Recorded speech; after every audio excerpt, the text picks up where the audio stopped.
What do you do when your world stops? What can you do?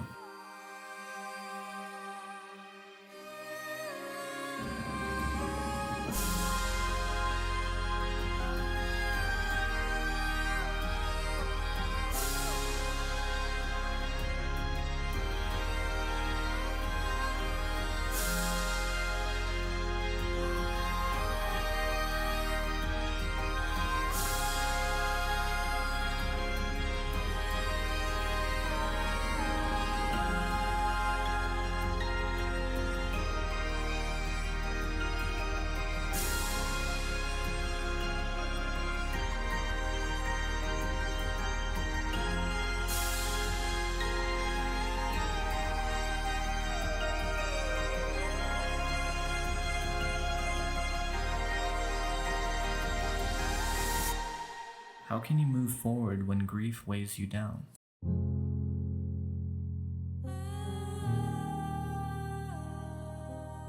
I remember when I was younger, getting called out of school, confused about what was going on. I thought I was in trouble again. Then I saw my mom sitting in the office. She wore a sad look on her face. I'll never forget that face. It was the face of mourning, as if all color in the world had disappeared. On that drive home, I was told that my great-grandmother had passed away. I remember that drive vividly. I didn't cry, I didn't say anything. It felt like my mind couldn't process what I'd just been told. It wasn't until we got home that it finally reached me. I saw my uncle standing there, tears in his eyes. And in that moment, everything I'd been holding back caught up to me. That was the first time I understood what loss felt like. Not loud, not dramatic, just heavy.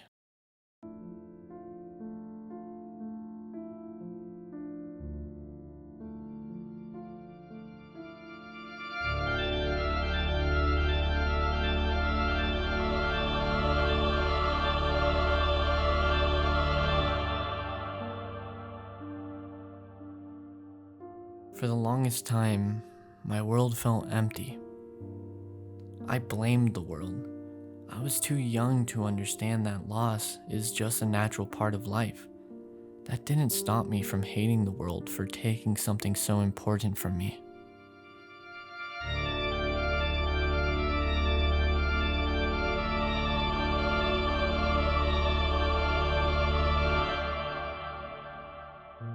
Gris expresses this feeling perfectly. It doesn't tell you what she's experiencing through words or dialogue. Instead, it shows her emotions through color. We've all lost something important. It can make you feel like the world is out to get you.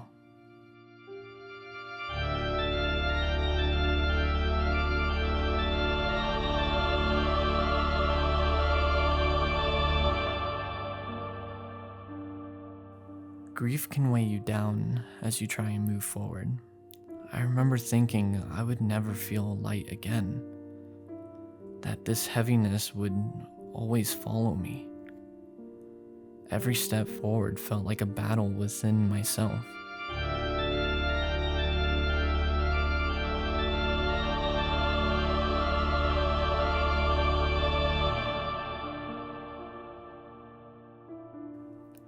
But with each step, the weight begins to loosen its grip.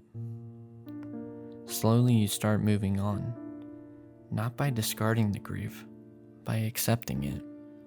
I still carry those moments with me. Unfortunately, it's never just one loss, but many.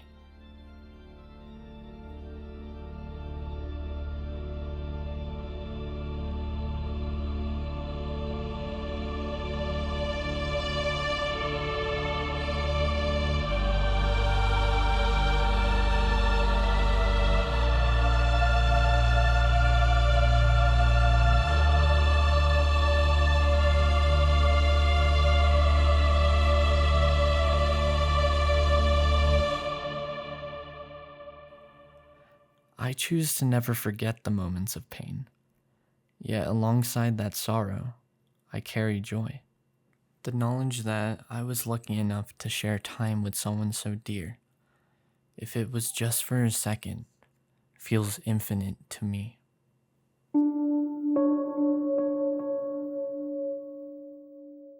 Hey, so I just wanted to take a little break since I know this could be a pretty overwhelming subject for some. But if you're still here and you're resonating with this video so far, then please let me know your experiences and thoughts in the comments below. Whether it be about your own loss, or how much you resonated with this video, or if you just like the video in general. I am a small YouTuber, so I'll try my best to read and reply to every single comment that I can. So it should be a little easier for me since I only have like 33 subs. But if for some reason this video pops off and there's like thousands of comments, I will still try my best. I'll read almost every single one and I will reply to them because I want you to know that we're all in this together. Loss can be such a change in your life that it can affect you negatively or positively. And this is just my own opinion, but I just wanted to get someone else's, so I did an interview with one of my friends who suffered a great loss when he was just a child. Because I can sit here all day and say my own loss, but the whole point of this video is that I want to hear everyone else's, because this is such a big change in life when we first experience it. Honestly, it doesn't even have to be the first, it can be many. So this one is no translation, and this is my little interview that I did with him. Hey, this is No Translations, or Bartolo Byrne, I guess. What was your greatest feeling of loss? It would be losing my brother back when I was 14. It was a very shocking and like a formative moment for me because it was kind of like a complete shift to my worldview. Like life actually is for a while, and it opened me up to a lot of things I wasn't really aware of. Being that young, a few months before high school. Yeah. And, losing something that you're not expecting to lose, and that's such like a big part of your life and your image and, someone you love. How did that grief change your perspective on how you saw the world? I think pretty big start was, this trust and authority in God. This world's pretty serious. I don't really understand it all. A lot of it was like a slow development of things and like grappling with, the problem of death. Do I actually believe in God? Also at the same time, just trying to live like a normal life and trying to move past it in a lot of different ways, which I think it took me longer than I thought it did too. Would you have said like almost like the world kind of became a little colorless for you?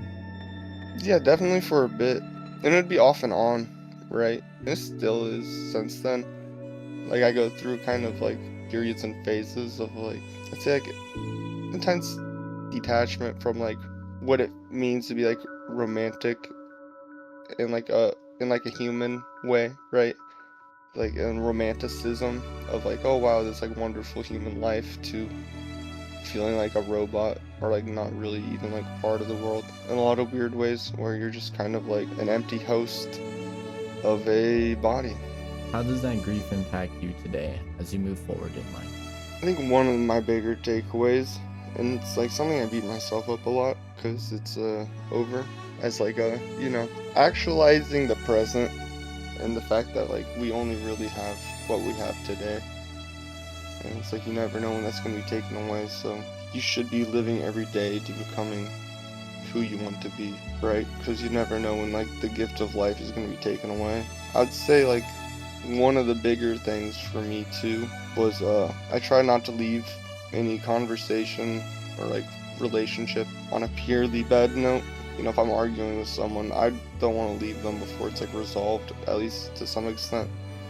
If I'm saying goodbye to someone, I'm always try to show like appreciation and say like I love you or it was good seeing you, because that could be the last time you see that person. You don't know. As you kind of like went forward after it, I know with grief, how at least how I've experienced it was like you kind of carry that weight on you, Do you ever think that weight has ever loosened its grip on you, or does it still feel very heavy to this day?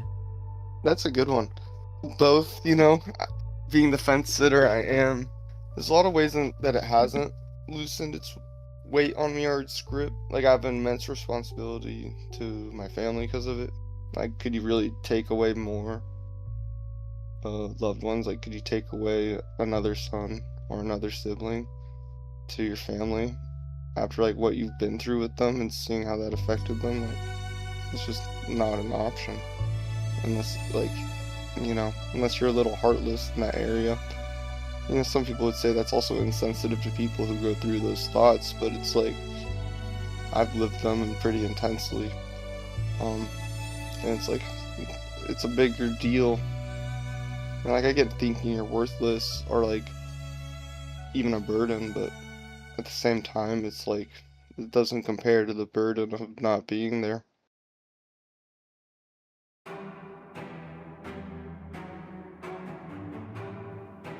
This game's beauty comes from its use of color.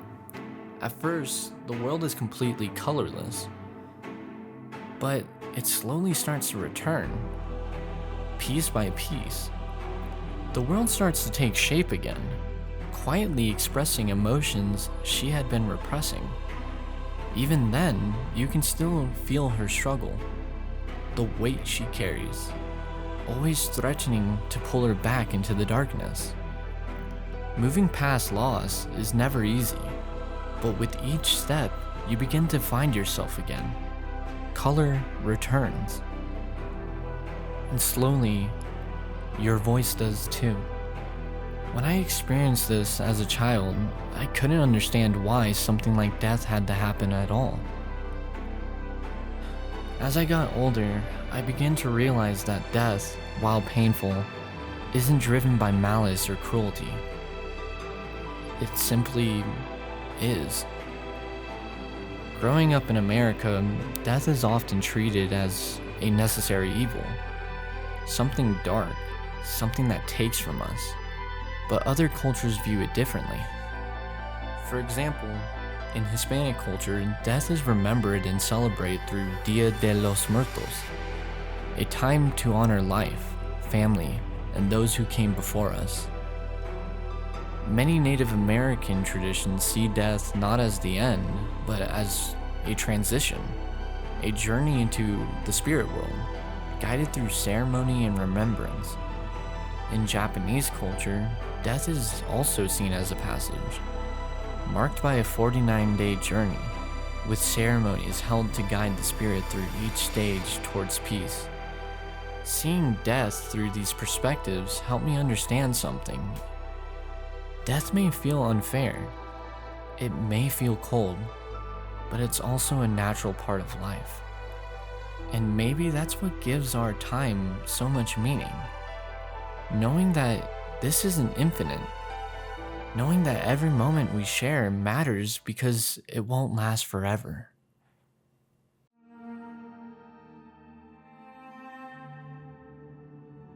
As I reached the end of Gris, I finally saw its story take shape. Not through words, but through color.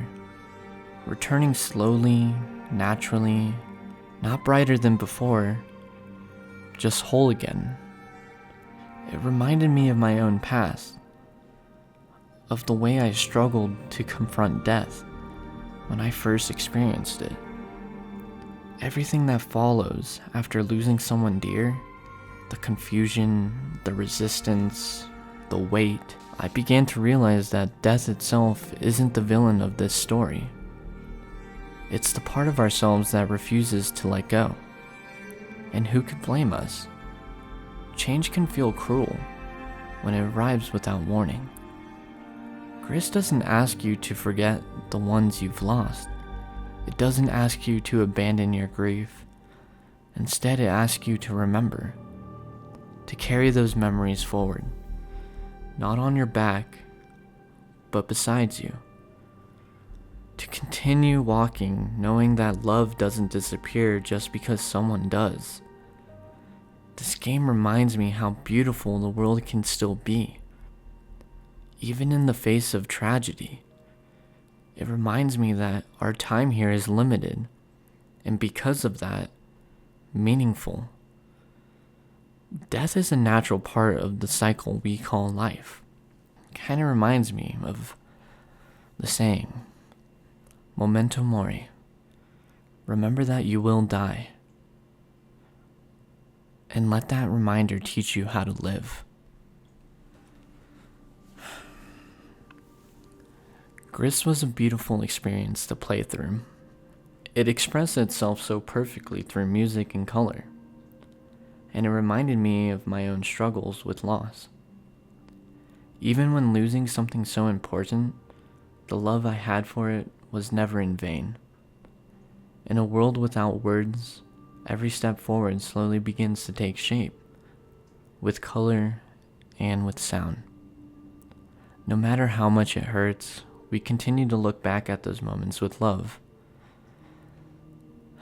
This was my video on Gris.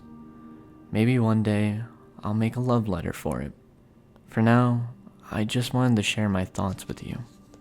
If it resonated with you, I'd appreciate your support. Liking and subscribing helps me continue making these videos. With all that being said, I'll catch you in the next one. Love you all.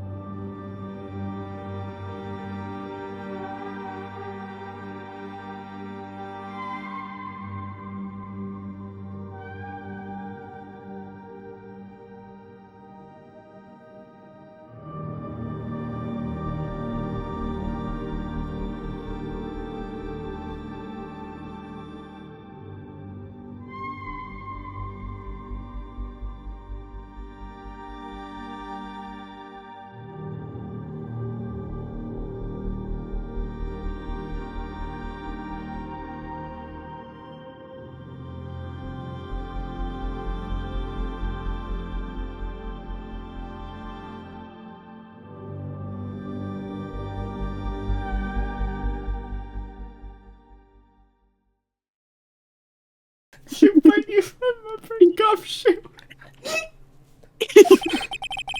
It happened at your park headquarters. Expose Park.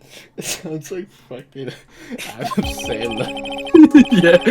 The victim was one of the local corpse dusting prints. He was pushed down from the benches on the upper pass, sir. It's a pathetic death. The landing beat up his body bad and snapped his neck. That's fucked up. The details are listed. His voice is very inconsistent. The details are listed in the report that was distributed yesterday. Why is it turning Indian? The details. What was his You can't laugh and do that voice. What was his voice? The details. I forget what he. How do I even do it? I forget how I did it. The details.